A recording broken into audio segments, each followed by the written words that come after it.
നടപടി ഇപ്പോൾ ക്രമസമാധാന സമിതിയിൽ നിന്ന് മാത്രം നീക്കിയിരിക്കുകയാണ്. പക്ഷെ ബറ്റാലിയന്റെ ചുമതല ഇപ്പോഴുമുണ്ട്. പ്രധാനപ്പെട്ട പല ആരോപണങ്ങളും 30 ദിവസം കഴിഞ്ഞിട്ടാണ് ഇത്തരത്തിലുള്ള നടപടി ഉണ്ടാകുന്നത്. എങ്ങനെയാണ് നടപടി? നാളെ രാവിലെ 9 മണിക്ക് നിയമസഭാ സമ്മേളനം ചേരുകയാണ്.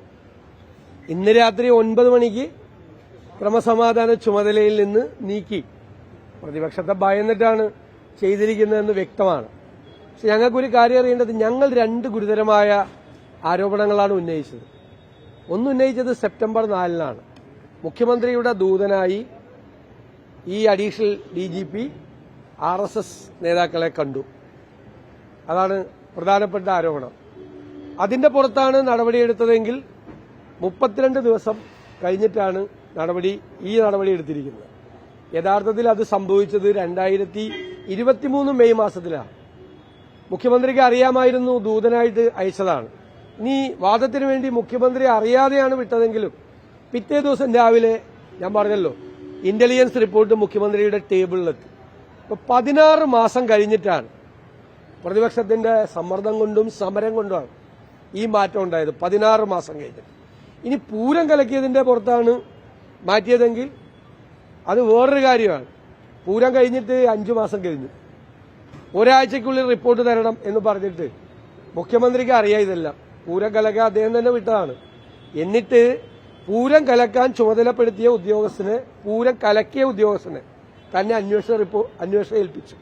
അന്വേഷണം പ്രഹസനമാണ് എന്ന് ഞങ്ങൾ പറഞ്ഞു. ഈ 2 കാര്യത്തിൽ ഏത് കാര്യത്തിലാണ് ഇപ്പോൾ ഇദ്ദേഹത്തെ മാറ്റിയതെന്ന് അറിയണം.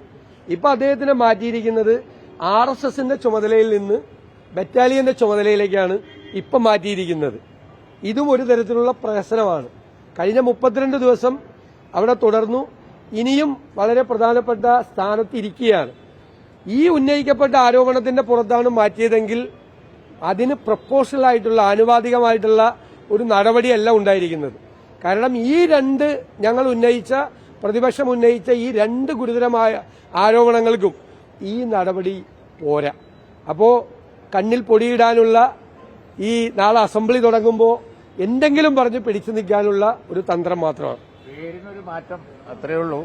അത് തന്നെ അസംബ്ലി കൂടുന്ന പശ്ചാത്തലത്തിൽ നടന്നതാണ്.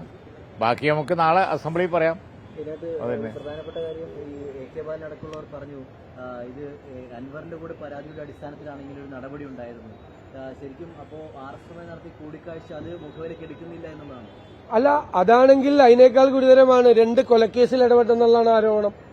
അങ്ങനെയാണെങ്കിൽ ഈ ബറ്റാലിയന്റെ സ്ഥാനത്ത് അതുപോലത്തെ ആളുകളെ ഇടവയ്ക്കുന്നത്. അപ്പൊ ഒന്നും കൂടി ഗുരുതരമായി. അപ്പൊ ഈ നടപടി എന്ന് പറയുന്നത്, ഞാൻ പറഞ്ഞ വാചകം ഒട്ടും പ്രപ്പോഷണൽ അല്ല. ചെയ്ത ആരോപണങ്ങൾക്ക് അത് തെളിഞ്ഞിട്ടുണ്ടല്ലോ. DGPയുടെ അന്വേഷണത്തിൽ തെളിഞ്ഞാണെങ്കിൽ, അതാണെങ്കിൽ ഇതിനേക്കാൾ ഗുരുതരമാണ്. 2 കൊലക്കേസുകളിൽ ഇടപെട്ടു എന്നുള്ളതാണ് ആരോപണം, അല്ലേ? പിന്നെ സ്വർണ്ണ കള്ളക്കടത്ത് നടത്തുന്നതിന് നേതൃത്വം കൊടുത്തു എന്നുള്ളതാണ്.